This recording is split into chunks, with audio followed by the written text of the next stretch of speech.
أهلا وسهلا بكم أصدقائي مطبخنا مطبخ سجود. اليوم حنحضر وياكم أكلة تركية معروفة ومشهورة وطعمها جدا لذيذ. المكونات اللي أحتاجها مثل ما هي ظاهرة أمامكم بالشاشة: باذنجان وفلفل أخضر، طماطة، بصل، ثوم، بطاطا، ولحم مقطع بشكل مكعبات أو ما يسمى رأس العصفور.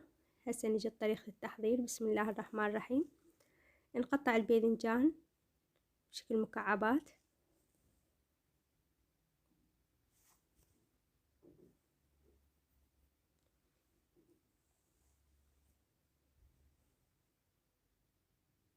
وأخليه بطاسة بها ماي وواحد ملعقة كبيرة ملح وأضعهم جانبي. هنا أقطع البصل بشكل مكعبات والثوم بشكل شرائح،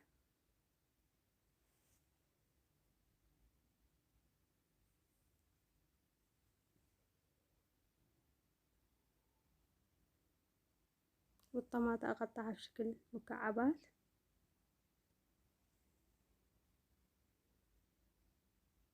الفلفل الأخضر،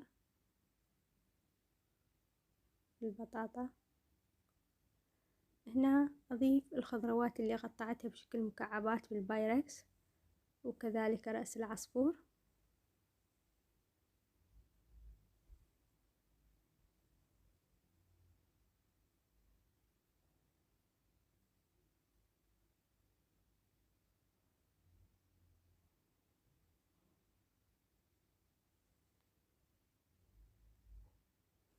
هنا البايركس أصبح عندي جاهز. هحضر الصوص.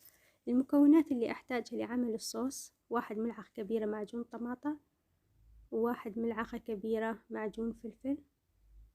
البهارات اللي أحتاجها: واحد ملعقة كبيرة ملح، وواحد ملعقة كبيرة زعتر، واحد ملعقة كبيرة فلفل أحمر، واحد ملعقة صغيرة فلفل أسود، وواحد ملعقة صغيرة كمون. أضيف عليهم واحد جلاس ماي، وواحد استكان شاي زيت زيتون، وأمزج المكونات بشكل جيد.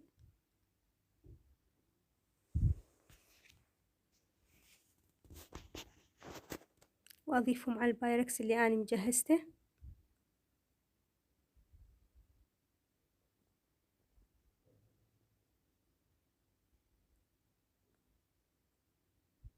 وأمزجهم بشكل جيد. هنا البايركس أصبح حاضر. هغلفه وأدخله بالفرن على درجة حرارة 200 لمدة ساعة. بعد ما يستوي أطلعه من الفرن وأرفع الغطاء عنه، وأرجع أدخله مرة ثانية لمدة نصف ساعة. وهذا الشكل النهائي للأكلة. وألف عافية. لا تنسونا حبايب قلبي من اللايك والاشتراك، وفعلوا خاصية الجرس حتى يصلكم كل إشعار جديد من قناتنا. ومع السلامة.